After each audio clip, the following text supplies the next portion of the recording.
Let's take a look at Chrome. You can really use Chrome to allow you to be more productive. You can set up your Google Chrome browser to make things more efficient as the way you work. So let's look at the different parts of the Chrome browser. Over here we've got our shortcut and we've got the waffle, which will take us to all the apps. So we can look at all the stuff that we're using regularly down here and all the other add-ons that you've got.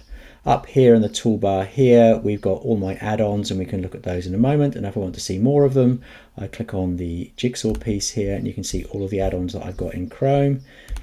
And in here, we've got the sites I visit most regularly. And then down here, we've got the system tray on our Chromebooks that we can do things with. So let's have a quick look at how all of this works.